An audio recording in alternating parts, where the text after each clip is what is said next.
Okay. Hello and welcome to the next video where we'll be talking about gganimate. So putting some movement into plots, which is actually a really cool package, and it makes it quite easy to get some really cool results, as you'll see.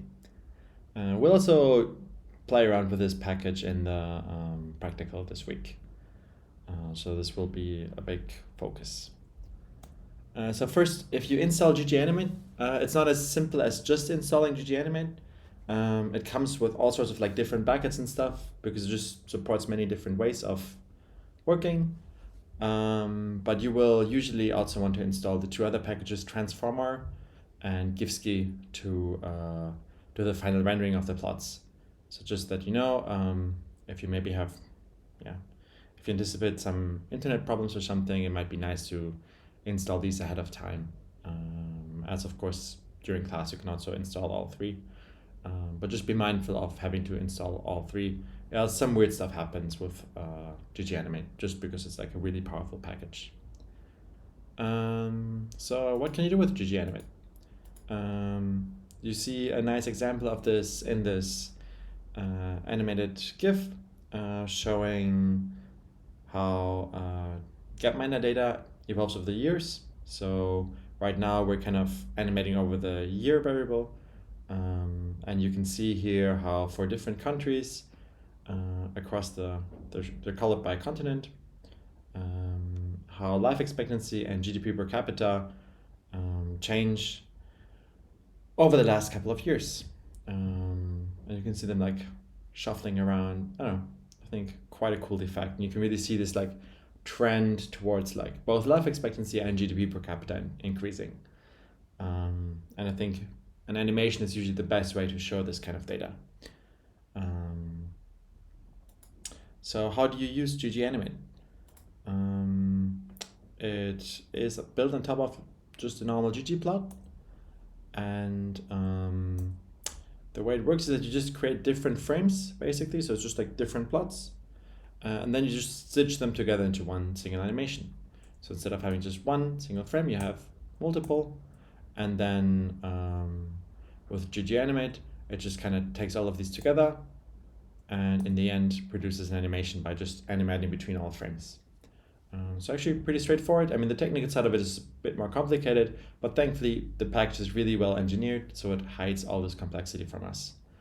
So using it practically, you can use three new main kinds of grammar with gganimate. There's a bit more, but like we'll not talk about this.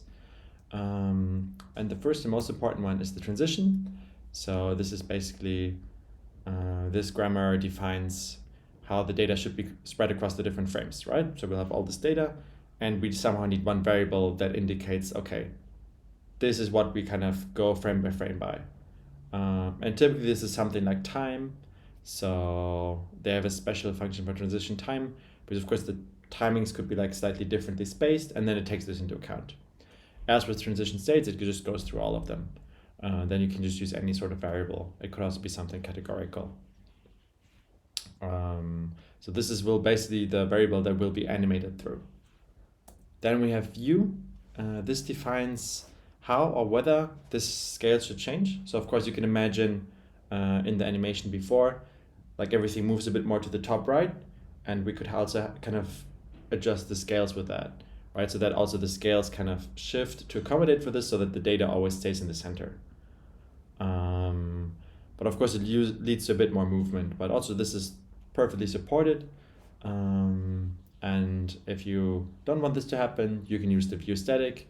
Then the scales will just stay fixed. If you use view follow, the scales will kind of follow this shift around. It would always be the same as like, right, if you just do have like a new plot, it always automatically picks the best range. Then we'll just always do this for every frame, and then so like follow your data around basically. I think usually you want to go with a static view just to kind of show how data changes over time, right? Or across your transition variable. So probably usually we'll go with view static. Still, the effect is actually also quite nice. And it can be helpful if you have something like, I think with COVID data it's often done, right? Because we start with like very few cases, and then it's nice to be zoomed in, and then suddenly it goes like through the roof, and then of course we want to zoom out.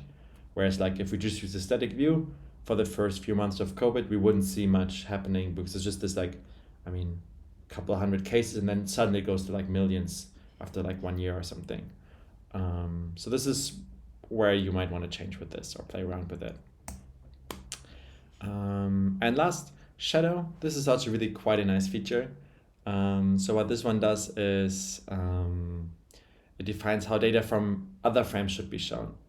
And what this allows is that you basically then get like a trail. So you could have like a trail from like 2 or 3 frames, maybe even just one. And then you kind of have the previous frame in there, but like slightly faded out. And then you get slightly smoother transitions where it's, especially if there's a lot of movement, it might be easier to see this way when they kind of like blend into each other like more smoothly. But yeah, we'll play around with all these options in the practical, and I think this one's going to be a lot of fun. It's really, I mean, it's just cool to see stuff moving around, so it's going to be great. So how do you actually use gganimate in code? So here you have some code to create a very simple plot using the gganimate dataset, which I think we've worked with before. And this is basically just recreating the previous plot or like mapping the variables, but of course right now without any involvement of gganimate. So if we do this, we create the following plot. So we have GDP per capita on the x-axis, life expectancy on the y-axis, continent is color-coded, and the population is decoded via the size of the dots. Then we have a classic scatter plot. We have some alpha to it because it's just too much going on. Some log scaling on the x-axis. Oh yeah, because of course GDP per capita is like really like many kind of money-related variables is like very unequally distributed. So of course it goes like very far from each other, sadly. And yeah, then we use some like basic theme to make everything pretty. And then let's actually involve gganimate. So if we want to get started with gganimate, first, instead of like just working with a plot, we actually now create an animation. So, I mean, everything in gray is basically the same code as before. So we just save this as an animation object now, because we can't just show it by itself. And then we just add this one line where we now add a transition. And of course we do a time-wise transition here because we do this by year. And again, this is just kind of how it, so if we miss a year, so if we go from 2000, I don't know, maybe it's yearly, and then from 2018, we go to 2020. With transition time, it will kind of account for this and then wait a bit longer in between these. If you just do like a transition, I think frame as the standard, you can look it up in the previous slides, or I can also actually do that. Transition states, that was it. Then it would not account for this. So we'll just then like go like, even if there's a 2-year gap, it would just go the same speed as like between a 1-year gap. So that's the only difference there. Yeah, so that's why we use transition time here, because we actually have a time-related variable. And that's actually the majority of what we need to do to create this animation object.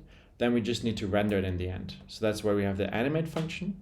So we use our animation from here. Oh, I actually misnamed it. So this should be just anim, or up here should be gapminder anim. I will change this in the slides later. And we give it some information. So this is basically the same as like saving it somewhere normally, right? Just because this actually generating the animation is actually quite resource intensive. So it can be like take some calculation on the computer. So it's not as simple as just like rendering it immediately. So we give it some information on like with which size to render everything. It's just normally like using ggsave or something to save your plot as like a PNG or something else image. And if we give it this, it actually, that's all that's needed, and it generates this animation for us. Oops. And we end up with this lovely little GIF in the end. So really neat package, actually, for how powerful it is and what is going on behind the scenes. Is really, really easy to use. And I think we'll have lots of fun using this in practice. So yeah, see you in the next video.